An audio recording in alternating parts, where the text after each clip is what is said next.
I had always been the studious type, loving nature and everything green from a young age.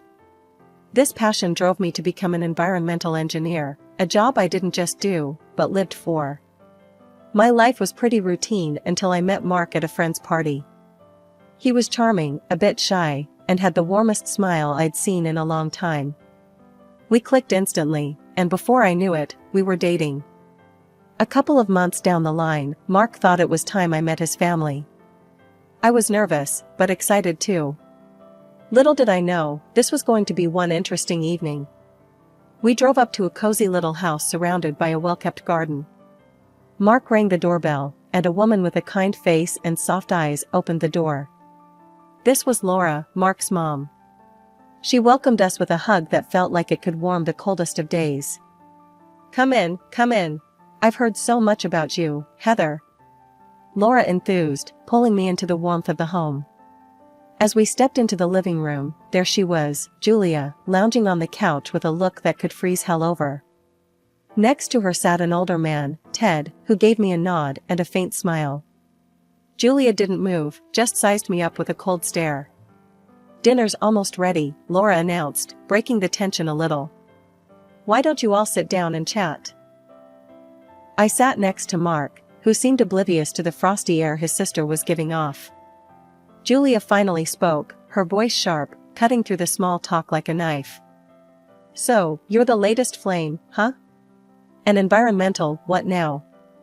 Julia's tone was dismissive, her words dripped with a disdain that was hard to miss. Environmental engineer, I corrected gently, trying to keep my voice even. I work with industrial companies to ensure they meet environmental standards. Ted chuckled a little, trying to lighten the mood. Let the girl be, Julia. We need more people looking after the planet. Julia rolled her eyes but shifted her gaze back to her phone, disinterested. Dinner was served, and Laura made sure the conversation steered clear of any icebergs. We talked about the weather, the garden, and Laura's recipes, anything safe and sound. After dinner, Mark and I helped clear the table while Julia disappeared into another room, with Richard following shortly after. Laura leaned in close while we were washing the dishes. Don't mind Julia, she whispered, as if reading my mind. She's always been a bit tough around the edges. You made a great impression, believe me. Thanks, Laura, I appreciate it, I murmured, more reassured but still feeling the sting of Julia's words. On the drive home, Mark was all apologies. I'm really sorry about Julia. She's Julia. Don't take it to heart. I nodded, though part of me wondered just how much of Julia's hostility I'd have to endure. But looking over at Mark, with his earnest blue eyes full of apology, I decided some battles were worth fighting. It had been a whirlwind year with Mark. Despite the bumps, mostly caused by his sister Julia, our relationship had deepened into something I couldn't imagine being without. But just as we started planning our future together, tragedy struck. Julia's husband, Ted, passed away unexpectedly. The funeral was a grand, gloomy affair. Julia, veiled and somber, played the part of the grieving widow, to a T. Something about her tears felt off to me, like she was putting on a show. But I bit my tongue, chalking it up to my already strained feelings towards her. A couple of months later, Mark and I decided it was time to move forward with our own lives. We were planning a simple wedding, nothing extravagant, just an intimate celebration of our love. That's when the drama unfolded.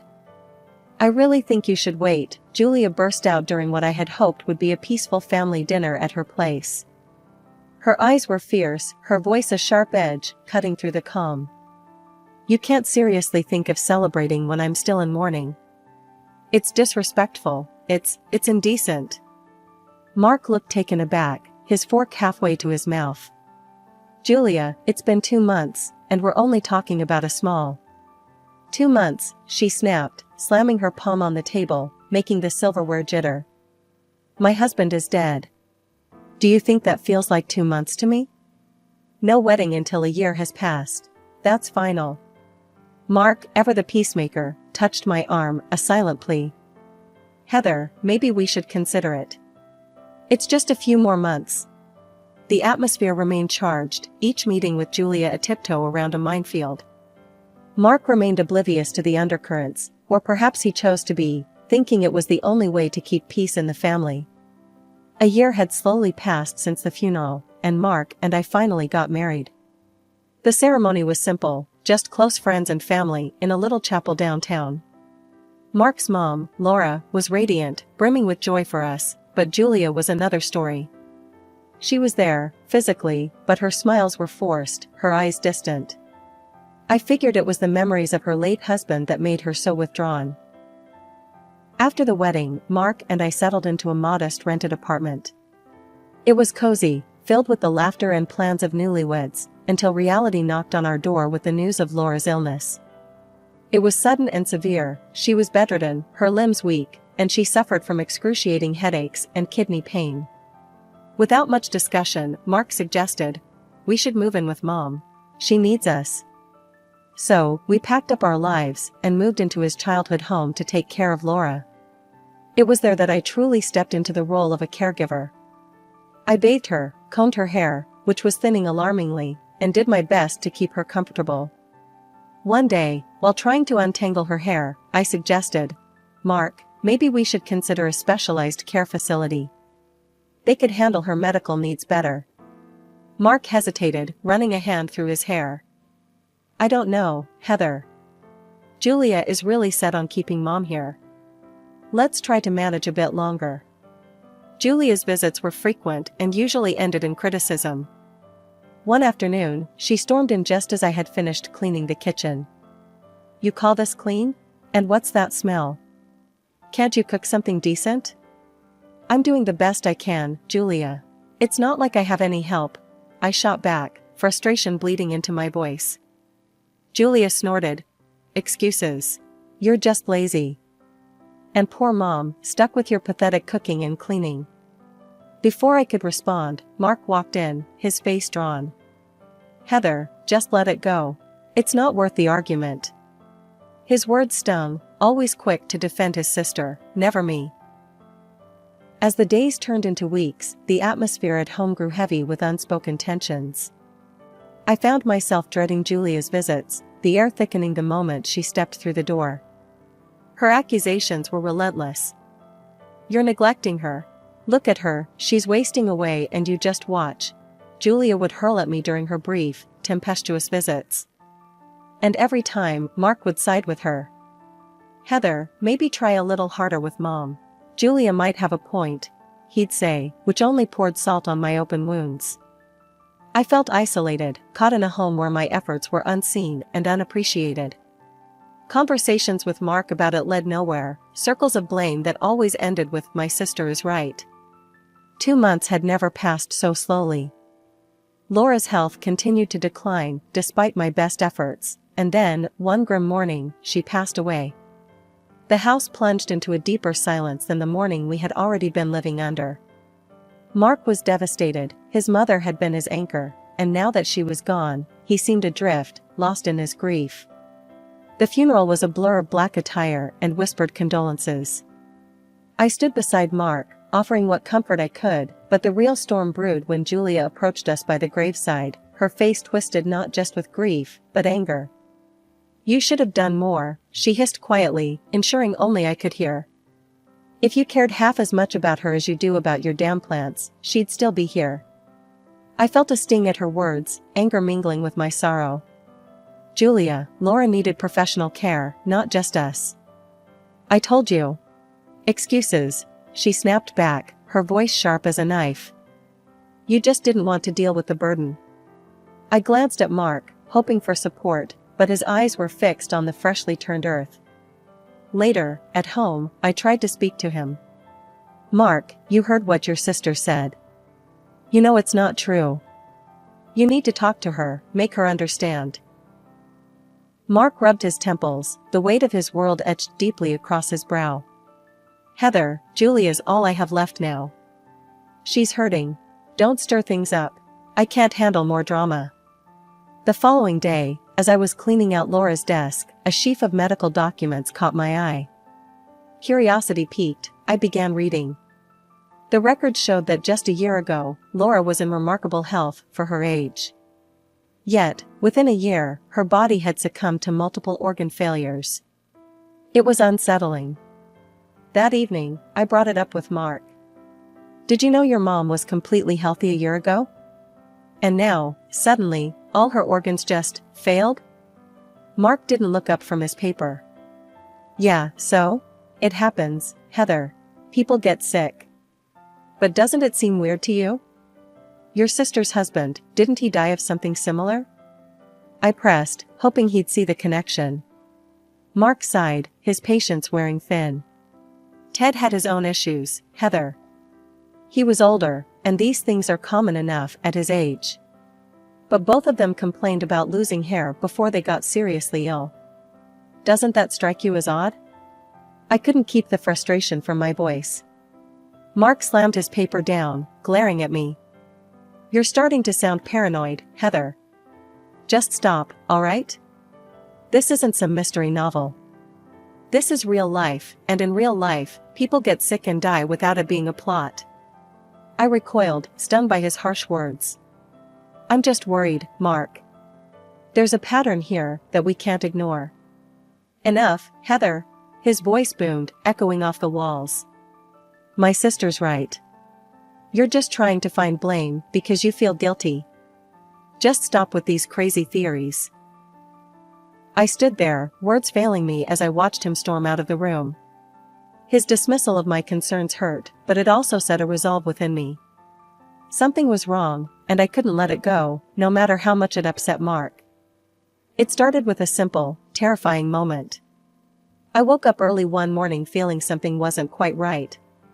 Running my hands through my hair as I often did while planning my day, I froze. Clumps of hair came away in my hands, not just strands, but whole locks. Panic surged through me as I stared at them, the reality setting in with cold clarity. Scared and unsure, I arranged for a blood test at the company lab first thing. As an environmental engineer, I knew a bit about what symptoms to flag, but nothing prepared me for the results. Traces of thallium, a heavy metal poison, were found in my bloodstream. My mind raced with the implications. Someone had poisoned me, but who? Barely holding back my fear, I approached Mark with the results later that day. "Mark, look at this," I said, handing him the lab report. "There's thallium in my blood. This isn't an accident.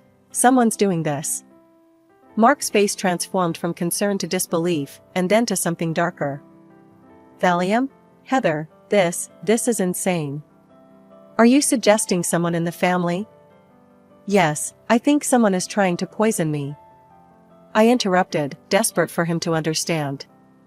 "And I'm not the first. Remember your mom? Remember Ted?" He shook his head, stepping back as if my words physically pushed him. "You're losing it, Heather. You're seeing conspiracies where there are none. It's like you're obsessed." As we argued, voices raised and fraught with tension, Julia walked in. The timing couldn't have been worse.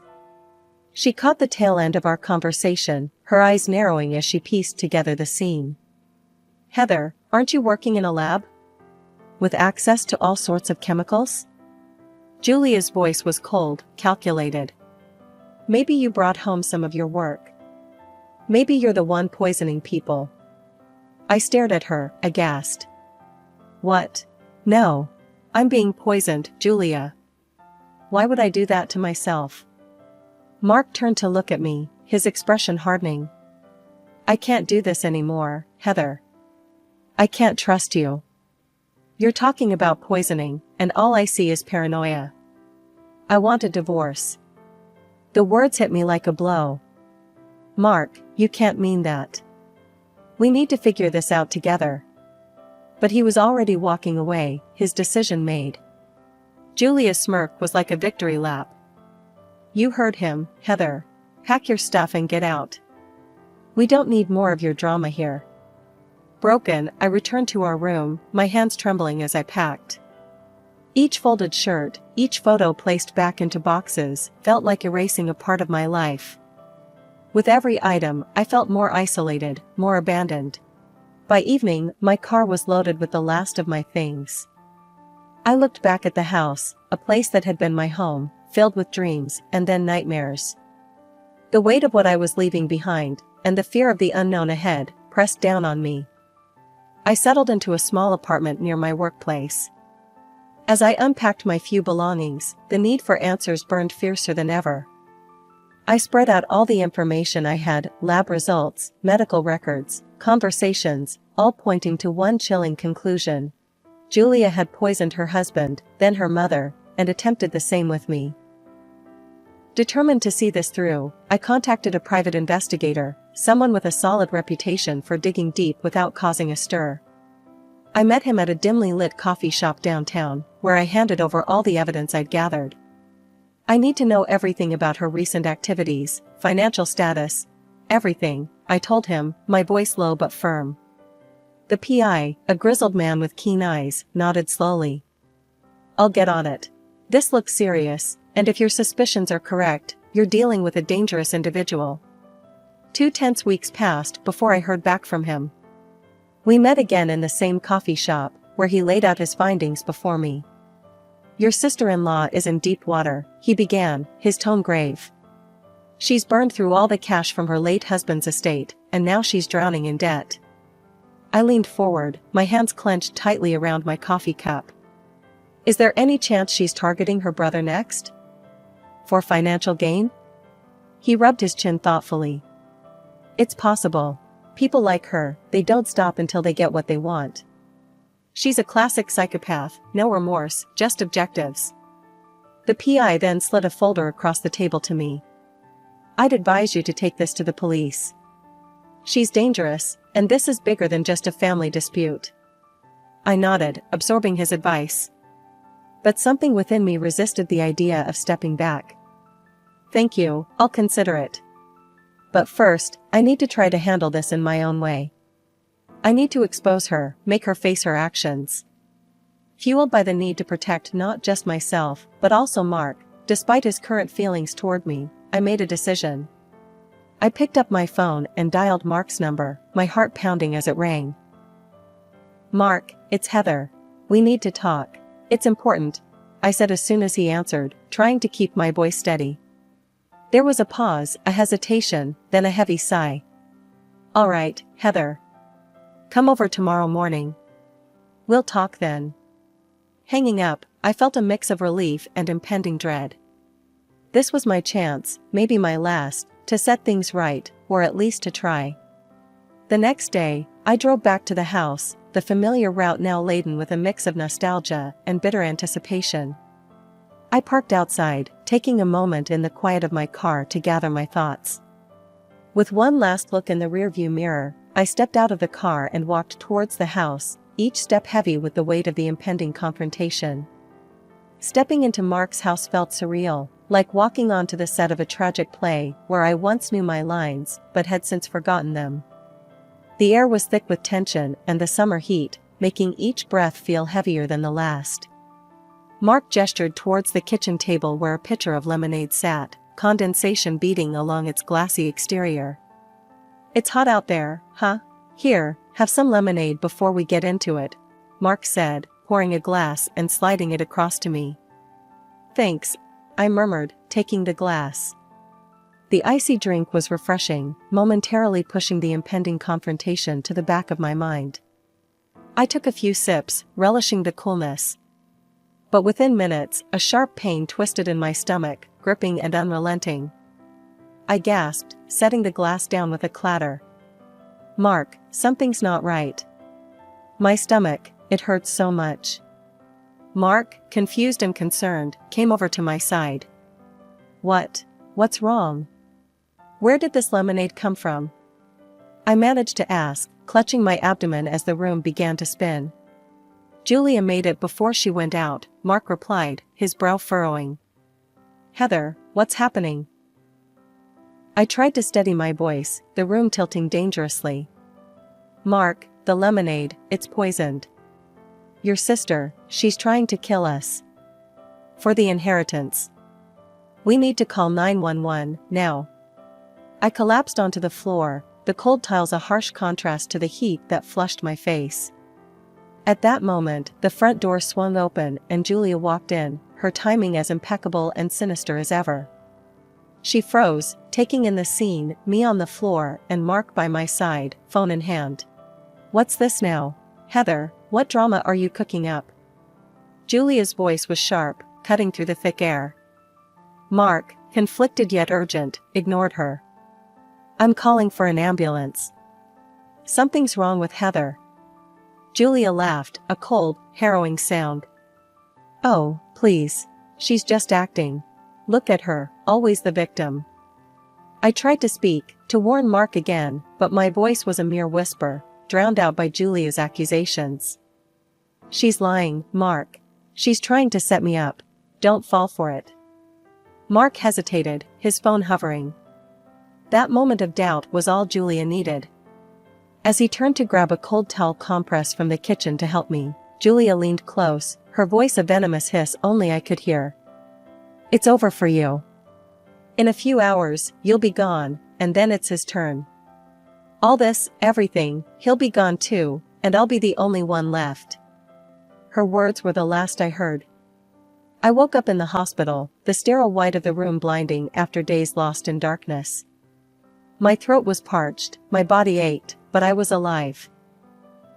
As I was trying to piece together how I ended up here, the door to my room creaked open and 2 police officers walked in.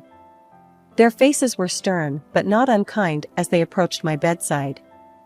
"Mrs. Thompson, you're awake. We're glad to see you're recovering," one of the officers began. "We're here because your private detective contacted us. He filled us in on everything."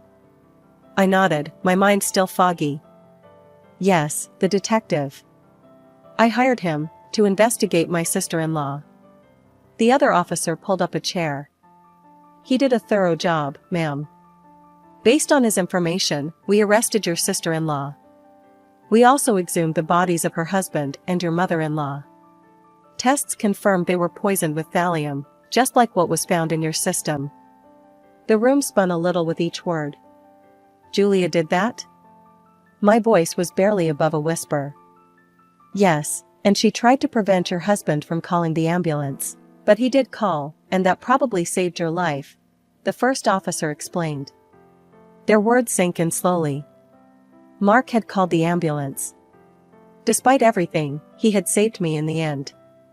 "Your sister-in-law is facing charges for double premeditated murder and attempted murder," the second officer continued. "She's in custody now and won't be harming anyone else." The relief was palpable, but it was overshadowed by the betrayal and the horror of what had transpired. It was only when the officers left, wishing me a swift recovery, that the tears came, tears for the life I thought I had, for the family I thought was mine. Weeks later, Mark visited.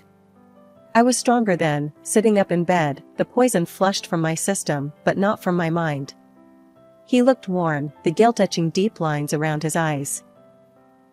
"Heather, I can't express how sorry I am. I should have believed you," he stammered, unable to meet my eyes. "It's too late for sorry, Mark. Your sister nearly killed me, and for a long time, you chose to believe her over your wife," I said, my voice steady despite the emotion I felt. "I know, and I'll regret that for the rest of my life." But she confessed, Heather. At the trial. She admitted to everything, even gloated about it. She said she'd have killed me too if it weren't for you. I absorbed his words, the final pieces of Julia's treachery slotting into place. "And now?" I asked, my heart thudding heavily. "She's been sentenced to life in prison. And there's a compensation order. She has to pay for all your medical expenses, the therapy you'll need, everything."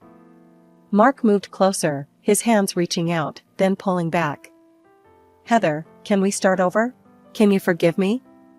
I looked at him, really looked at him, seeing the man I married and the stranger he became. "I can't, Mark. You didn't just break my trust, you chose her over me when I was fighting for our lives. I need to heal, and I can't do that with you." Mark nodded, tears in his eyes as he stood to leave. "I'll always love you, Heather. I'm just so sorry it came to this." As he walked out, I felt a weight lift slightly. It wasn't forgiveness, not yet, but it was a step toward closing a painful chapter. Now, I live alone, my days filled with recovery and reflection. The pain and betrayal sometimes seem like shadows at the edge of my mind, threatening to overwhelm me. But each day, I grow stronger, more determined to rebuild the life that was nearly stolen from me.